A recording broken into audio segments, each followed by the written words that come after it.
Assalamualaikum warahmatullahi wabarakatuh. Alhamdulillahilladzi 'allamana uluman ma la na'lam.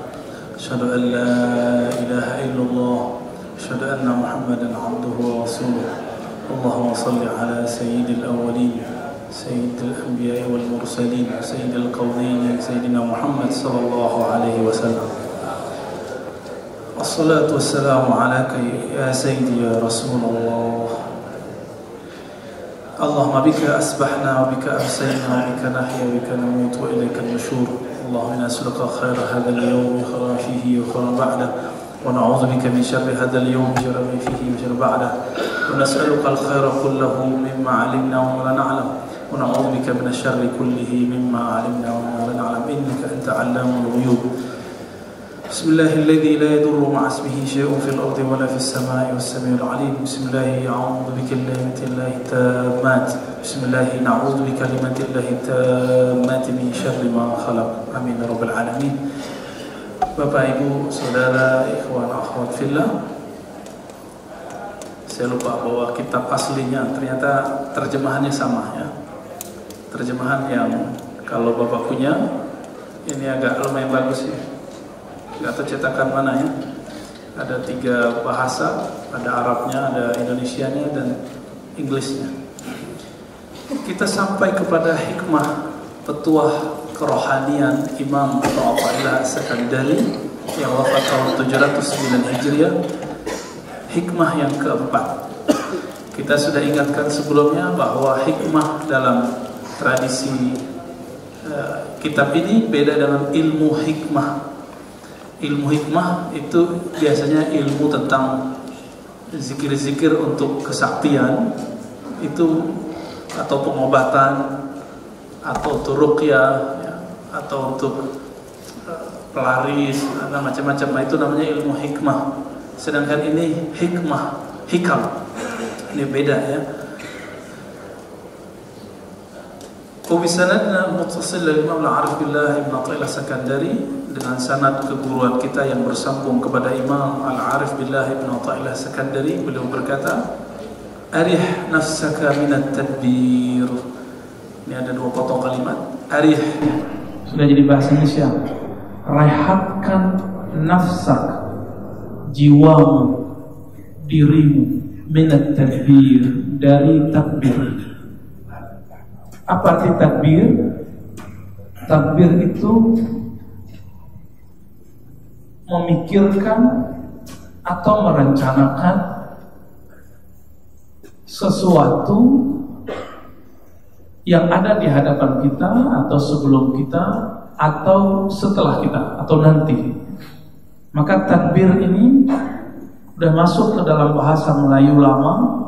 Negara jiran masih menggunakannya, mentakbir, bentakbir. Tapi takbir dalam bahasa Melayu diartikan pengatur, penguasa. Mentakbir alam, yang mengurus, yang menguasai alam. Namun takbir yang kita maksud di sini adalah memikirkan sesuatu yang apakah dia pantas atau tidak, nanti kita cek ya. Famaqama bihi ghayruka anka la taqum bihi li nafsi. Famaqama, maka sesuatu urusan yang telah diurus oleh selainmu, yaitu Allah, la taqum bihi li nafsi. Kamu jangan urus lagi, kamu jangan pikirkan lagi banyak-banyak. Bapak saudara makan Allah, rezeki sudah dijamin oleh Allah, sudah, tinggal kita rajin menjemputnya. Tapi kalau surga neraka udah dijamin belum? Belum ya. Khusyuk sudah dapat semua belum? Belum. Ini yang disebut, yang perlu kita pikirkan gimana caranya supaya masuk ya, surga Allah dengan ridha Allah. Gimana agar mendapatkan kenikmatan dalam ibadah. Gak usah pikirkan pahalanya. Pahala itu Allah sudah urus. Di dalam Al-Quran Allah menyindir orang-orang yang sibuk memikirkan dunia. Bukan gak boleh mikirin dunia. Memang kita dikatakan wala tansa nasibaka minad dunya. Jangan kamu lupa bagianmu dari dunia. Tapi giliran akhirat enggak. Wabtaghi fima ataqallahu daral akhirah. Kalau akhirat kamu cari, tapi kalau dunia jangan lupa. Jangan dibalik. Kalau kita kan dibalik. Gimana? Dunia dicari, tapi jangan lupa kamu hamba Allah. Nah, begitu taklimnya selama ini, doktrinnya begitu. Dan itu tidak benar. Akhirnya orang saat mengejar dunia lupa prinsip akhirat. Ternyata kita bisa mengejar akhirat dalam dunia, dalam bekerja. Orang-orang yang bekerja karena ingin menafkahi keluarganya, orang-orang yang bekerja karena keikhlasan ingin berbagi kepada orang, orang-orang yang bekerja karena ingin menabung, bisa haji, bisa umrah, bisa sedekah, bisa membantu orang lain, orang-orang yang bekerja dengan jujur, tidak korupsi waktu, apalagi korupsi harta. Maka orang-orang ini sebenarnya dia zahirnya kerja di dunia, tapi batinnya sedang bekerja untuk akhirat. Kenapa orang kemudian hasad? Orang hasad itu dia tidak rehat. Dia lihat ada tetangganya, sahabatnya, teman kerjanya, kok lebih duluan naik karirnya daripada dia. Dia mikir, wah seharusnya kan itu bagianku, seharusnya kan itu jabatan untukku, seharusnya itu kan proyekku. Itu orang ini gak rehat. Sedangkan Nabi mengatakan, kun fid dunya ka'annaka gharib, atau dalam hadis lain, izhad fid dunya. Kamu zuhudlah terhadap dunia. Seperti zuhud, buanglah cintamu terhadap dunia, bukan buang dunia. Beda nggak? Buang dunia nggak benar. Yang benar adalah buanglah cintamu terhadap dunia. Kenapa? Al-mar'u abdun lima yuhib. Seseorang akan menjadi budak sesuatu yang dia cintai. Mencintai sesuatu, kita siap-siap jadi budaknya. Maka yang pantas dicintai cuma Allah. Supaya nggak jadi budak selain Allah. Maka Nabi mengatakan, kita senang duit nggak? Senang, tapi senangnya jangan sampai jatuh cinta.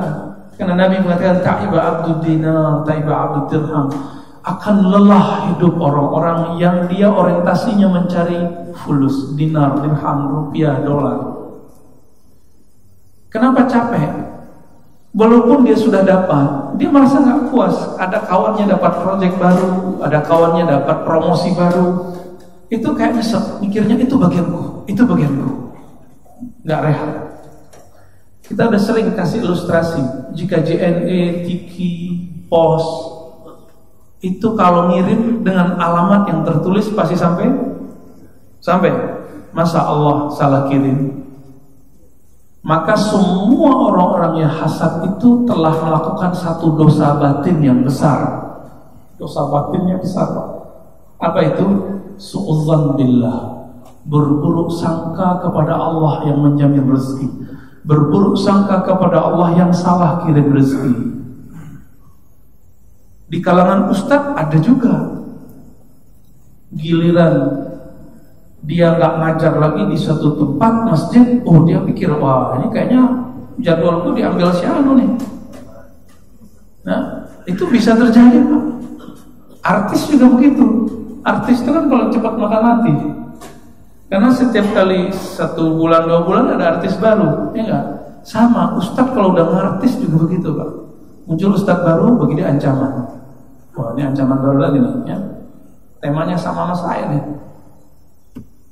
Brandnya sama dengan saya, hati-hati Pak. Jadi di kalangan dai, ustadz, saya nggak sebut ulama, itu terjadi. Kalau mereka sudah ngartis, artis itu tujuannya apa? Popularitas. Ya, dan itu normal karena persoalan duniawi. Tapi jika itu dalam persoalan ukhrawi, ini menjadi aneh. Makanya Imam Ghazali nulis Ihya Ulumuddin, obat bagi orang-orang yang atas nama agama kemudian dihasad. Ternyata Imam Bukhari adalah korban dari hasad itu. Imam Bukhari sebelumnya, Imam Bukhari itu di mana buat kajian hadis yang lain redup. Beliau itu asyams, seperti pelita, seperti matahari. Kalau sudah terbit, semua bintang dan bulan tidak terlihat cahayanya. Beliau masuk ke kota Naisapur, ditantang oleh 100 ulama, masing-masing ulama hadis bawa riwayat hadis, dibolak-balik sanad dan matanya, lalu beliau benarkan semua dan luruskan semua. Akhirnya ada kawan seniornya namanya Az-Zuhli yang juga gurunya mengatakan, isma'u min hadzal syabis salih, kalian belajarlah kepada pemuda yang saleh ini.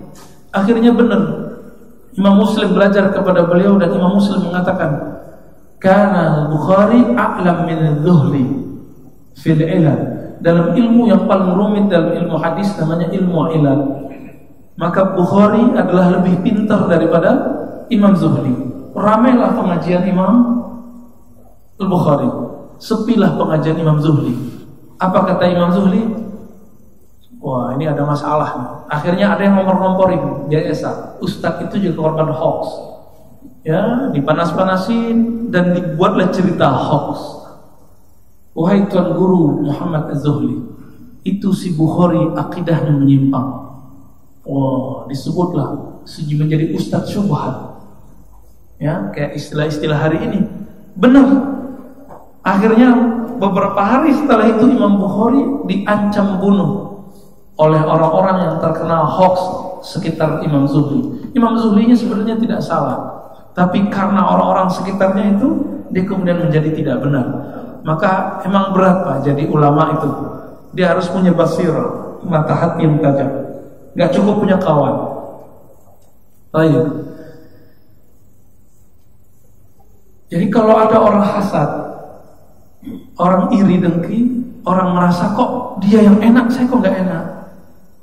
Kok dia yang dapat rezeki, kok saya gak dapat rezeki. Saya yang kerja, kok dia yang dapat apresiasi. Kalau orang ini hasad, tidak puas, maka dia telah suudzon kepada Allah, berburuk sangka kepada Allah. Ini dosa besar Pak. Dosa besar. Tapi di batin gak kelihatan. Apa akibatnya orang kalau punya dosa ini? Nanti akan muncul sifat-sifat iblis ke dalam kalbunya. Sifat iblis itu salah satunya hasad. Yang kedua nanti sombong. Yang ketiga yang paling bahaya adalah provokasi, memfitnah, lalu jelek-jelekin orang itu. Dan itu terjadi.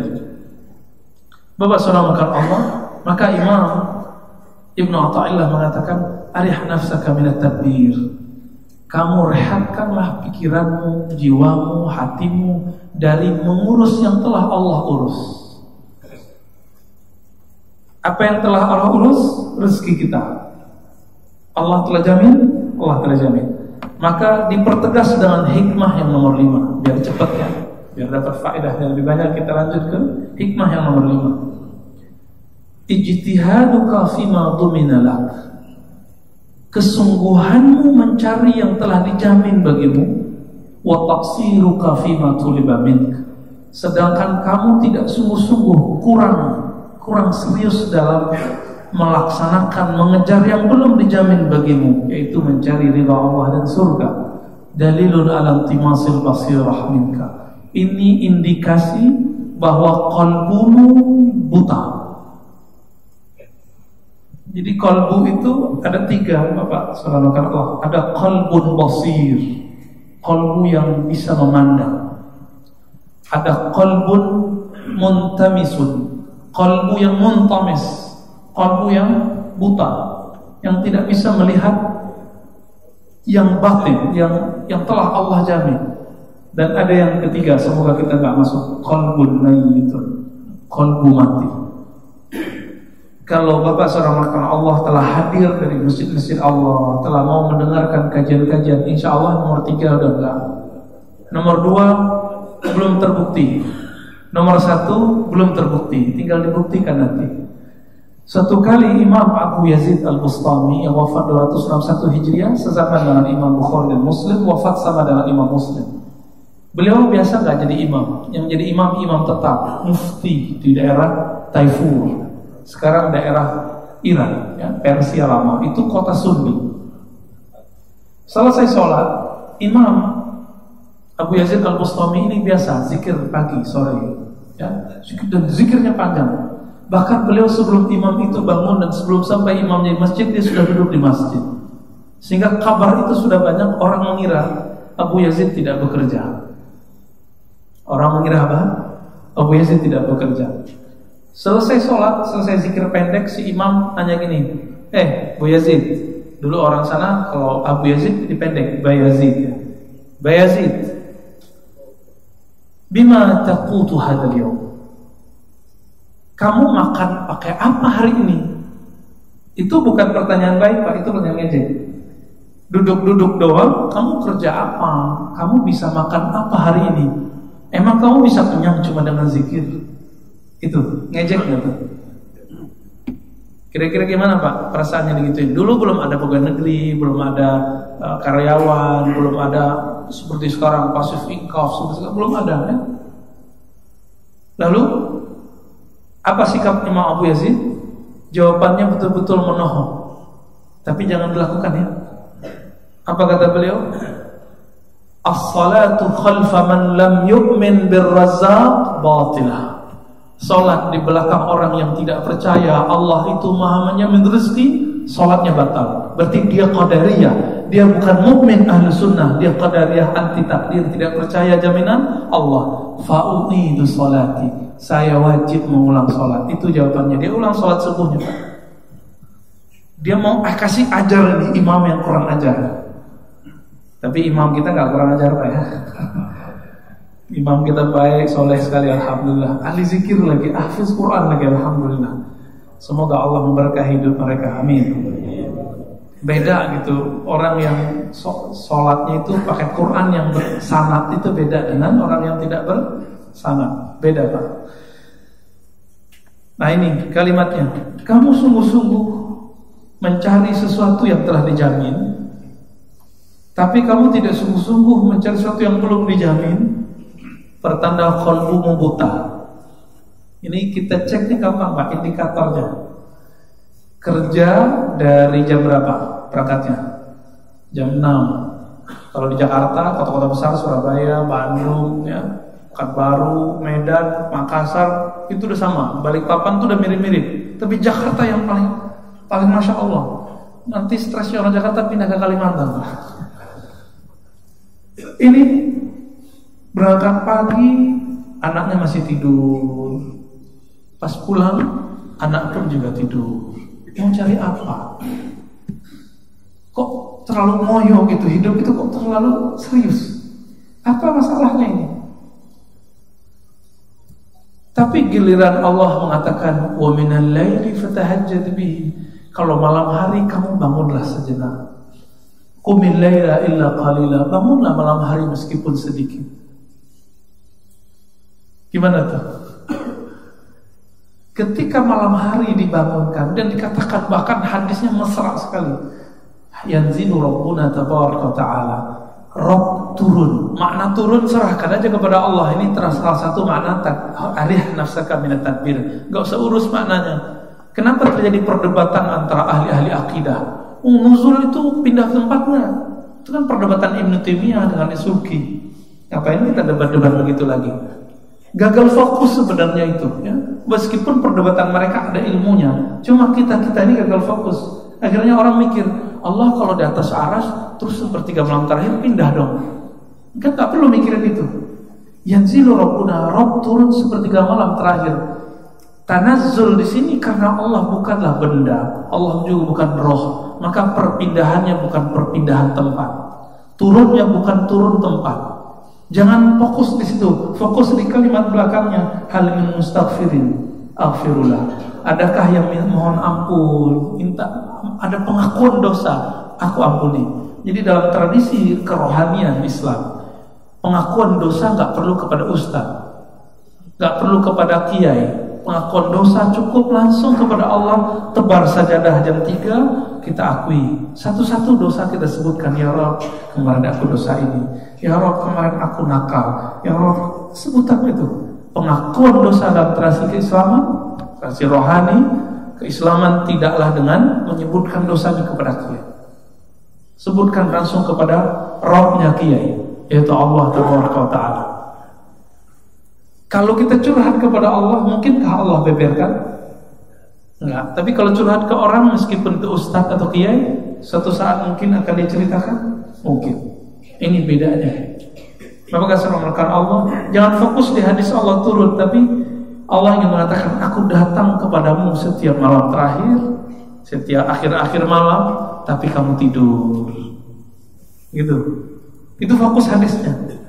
Maka mulai malam nanti, saya rasa kalau sudah mengenal bab ini, kayaknya kita emang wajib tahajud Pak secara rohani. Meskipun tidak wajib secara fikih, tapi roh kita butuh. Meskipun kalau ninggalin gak dosa, tapi kalau ninggalinnya terasa sesuatu di kalbu. Jika tidak, maka sholatlah sebelum tidur. Sholat witir, inilah amalan Abu Bakar As-Siddiq. Ya, amalkan ini, sholat sebelum tidur. Biar ada, coba rasakan saja 10 hari, 20 hari, 30 hari, 40 hari, hidupnya akan terasa berubah. Ketika kita menyisihkan setengah jam bersama Allah di waktu malam hari. Ya, setengah jam aja mau nggak Pak? Mau ya. Biar nggak bosen, caranya gampang. Pertama kita bangun, kita gosok gigi dulu, berwudu, kalau perlu mandi, karena mandi di malam hari itu faedahnya banyak.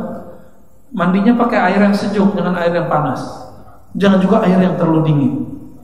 Lalu kemudian sholat 2 rakaat. Namanya sholatul iftitah, sholat pembuka, begitu sunnahnya. Sholat ringan aja, kuliah kulhu. Lalu setelah itu zikir. Mulai zikir conditioning, istighfar. Satu-satu dosanya sebutin, astagfirullah dan dosa ini, astagfirullah dosa itu. Ingat semua dosa-dosa kita yang berlalu. Udah bangkit lagi, sholat 2 rakaat. Setelah selesai kita mengakui dosa-dosa di hadapan Allah. Nah ini yang saya lakukan biasanya ya. Terus sholat 2 rakaat, nggak usah panjang-panjang, cari ayat yang cocok sama kita. Tapi kalau mau panjang, nggak hafal Quran, taruh Quran di depan boleh. Kan ada standing apa namanya? Ya, standing Quran itu ya, kita bisa pakai dan itu sholatnya sah. Lalu setelah itu zikir. Zikir apa yang paling kita suka? La ilaha illallah paling gampang pada baca. La ilaha illallah. Tapi kalau sudah dapat ilmu zikir, talqin zikir dari guru, amalkan zikir yang diajarkan guru. Nah itu lebih dahsyat tuh ya. Mulai agak capek, pegel kakinya, kesemutan, bangkit lagi berdiri. Sholat lagi 2 rakaat. Begitu terus Pak. Mendekati ke subuh, mau berangkat ke masjid, kita sholat sunat 1 rakaat. Disebut witir. Dan Allah mengatakan, innallaha witrun yuhibbul witr. Sesungguhnya Allah, aku witir esa dan menyukai yang sholat witir. Maka ciri-ciri kekasih Allah setiap malam itu dia punya salat witir. Kenapa? Kekasih Allah artinya orang yang dicintai oleh Allah. Kita ulang-ulang perkataan ini, semoga ini menjadi habit. Amin ya rabbal alamin. Bapak saudara Allah, jika kita bekerja dari berangkat jam 6, balik pun jam 6, bahkan jam 8, berarti lebih dari 12 jam. Benar enggak? Walaupun di tengah-tengah nanti isya, zuhur kita sholat, asar kita sholat. Beberapa orang asarnya lewat sampai ke maghrib. Beberapa orang setelah asar kemudian dia jalan sampai di rumah udah jam isya. Maghribnya hampir setiap hari ketinggalan. Cuma karena mau mengejar yang sudah dijamin oleh Allah Ta'ala. Kenapa gak tunggu sebentar? Kenapa tidak mampir di jalan? Menjamak sholat itu boleh, tapi kalau setiap hari gak boleh Pak. Gak boleh ya, setiap hari gak boleh. Karena itu namanya menggampangkan agama. Maka teks ini benar-benar menyindir kita semua, orang-orang yang dia hanya mengejar sesuatu yang dijamin, tapi tidak mengejar sesuatu yang belum pasti jaminannya. Pertanda kalbunya buta dan hati ya. Kalau buta terlihat gak? Ketika Allah datang malam hari kepadanya, dia gak bangun. Tapi kalau bosnya manggil, kira-kira gimana? Coba cek. Ada interview, panggilan interview, langsung siap-siap. Bahkan bangunnya sudah mulai jam 3 persiapannya. Kalau anak-anak sekolah kan beda lagi. Kalau besok mau ujian, waduh dahsyat, persiapannya dahsyat. Ini tanda, indikator bahwa kita lebih percaya kepada makhluk daripada Khalik. Lebih percaya si makhluk itu yang ngasih kita rezeki daripada Khalik. Ini realita enggak? Kalau dipanggil sama atasan, bahkan baru level manajer manggil kita, kayaknya langsung ya. Namun jika Tuhan yang manajer itu manggil, no ya. Apalagi yang manggil nanti GM-nya, apalagi yang manggil nanti direkturnya, Masya Allah. Di sini kemudian ada pertanyaan besar. Kamu lebih yakin kepada Allah atau kepada makhluk? Bapak saudara Allah, kalimat ini bukan berarti kita nggak respect kepada makhluk. Nabi mengatakan, "Malam yashkurin nas lam yashkurillah." Orang yang tidak respect kepada makhluk, dia tidak hormat kepada Allah. Orang yang tidak syukur kepada makhluk, dia tidak syukur kepada Allah. Kita bisa mensyukuri yang kecil-kecil, nanti akan terbiasa mensyukuri yang besar. Apalagi kalau sudah bisa bersyukur yang besar ya. Inilah yang dimaksud dengan ayat. Jadi ini biasa salah terjemah, kita sudah pernah bahas, wa ma khalaqtul jinna wal insa illa liya'budun. Terjemahannya menurut saya banyak yang keliru. Aku tidak ciptakan jin dan manusia kecuali untuk, itu keliru, untuk menyembahku. Namun terjemahannya harus pakai maknawi sedikit ya. Aku tidak ciptakan jin dan manusia kecuali apa? Fitrah dari jiwanya adalah untuk beribadah kepadaku. Kalau terjemahan pertama seakan-akan Allah itu butuh sesembahannya, butuh ritual-ritual dari kita.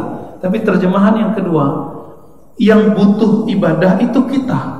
Maka liya'buduni, kecuali mereka butuh ibadah kepadaku. Coba rasakan. Sholat itu hari ini menjadi beban, makanan rohani, atau menjadi hiburan? Kebutuhan berarti makanan rohani ya. Sudah begitu? Walaupun gak enak tetap makan gak? Kita misalnya gak enak kita tetap makan. Kenapa? Ingin menjaga stamina. Tapi kita cek Pak, jika makan gak enak berarti ada masalah pada badan, bukan pada makanan. Jadi Pak Mirwan makan apa Pak sukanya? Asam pedas. Asam pedas enak, giliran saya makan gak enak. Apa yang salah? Mungkin saya lagi demam. Orang demam gak suka makan asam pedas. Atau mungkin lidah saya lagi sariawan. Ketika itu terjadi, kita boleh nyalahin si asam pedas atau nyalahin kita sendiri. Jadi Bapak saudara Allah, hidangan rohani bernama tahajud, hidangan rohani bernama zikir malam, hidangan rohani berjamaah bernama salat subuh berjamaah. Jika tidak terasa nikmat, lezat, berarti ada sariawan di kolbu. Buta mungkin enggak, kan udah datang ke sini. Jadi saya pastikan Bapak Ibu ini tidak ada yang buta kolbunya. Alhamdulillah. Namun kalau sariawan banyak saya rasa ya. Ini kelihatan ya. Buktinya apa? Pikirannya melayang-layang lagi sholat. Itu tandanya tuh. Orang kalau demam kan begitu ya, suka ngigau kemana-mana. Ini ngigau rohani gitu Pak. Tahu-tahu udah waladhdallin, udah amin aja ya. Tahu-tahu udah Allahu Akbar. Ini tandanya ya. Atau kadang-kadang orang kalau sakit, apakah merasa dunia ini waktu itu sebentar atau lama? Lama. Maka sholat yang pendek tadi itu sholat pendek menurut saya Pak. Karena kita punya guru. Itu kalau sholat 1 juz, subuh itu 1 juz. Jadi dia selesai 15 menit sebelum syuruk. Sebelum syuruk baru selesai. Coba imam kita buat begitu, kabur. Masjid ini langsung ini. Namun dalam bab imamah ya, kepemimpinan, kita nggak boleh memimpin sholat di luar batas kemampuan makmum. Itu memang ada hadisnya ya. Suatu kali Mu'adz bin Jabal, Ibu Mu'adz bin Jabal itu biasa sholat 2 kali. Sholat isya bersama Nabi. Berarti sholat isya di tempat Nabi itu tidak terlalu awal, tidak terlalu malam. Tapi sholat isya di kampungnya dia, di kompleknya dia itu agak malam. Ini bukti bahwa boleh mentakhir isya tapi jamaah. Lalu dia pulang, hadis Sahih Bukhari Muslim. Dia pulang, dia jadi imam di kampungnya. Ketika dia jadi imam, Ternyata ngimaminnya pakai surat-surat panjang, surah Al-Baqarah 3 juz, ya, mimpin sholat pakai surah Al-Baqarah. Kira-kira gimana? Lagi senangnya baca Quran, benar, iya benar amalnya. Tapi ternyata di belakang ada seseorang yang pekerja keras, ngangkat batu, ngangkat kayu, ngangkat nebang pohon kurma.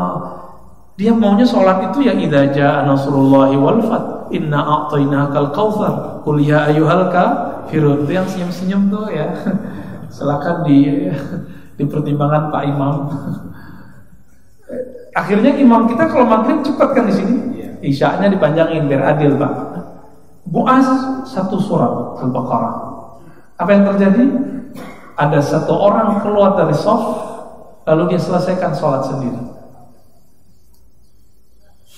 Gimana kira-kira? Besok yang disalahkan siapa? Orang-orang mau nyalahin orang ini. Jadi di kompleknya Abu Mu'az bin Jabal yang disalahkan si pekerja keras nih. Udah bau, bodoh, sholatnya keluar lagi. Salah-salahin. Tapi sampai ke Nabi, yang Nabi salah bukan si orang ini. Yang dipanggil siapa? Mu'az. Maka semoga nanti di Bintaro sekitar ini ada semacam dewan pembina masjid, tim syariahnya nanti membimbing imam-imam masjid, pengurus-pengurus masjid, negur baik-baik. Apa yang salah di masjid ini?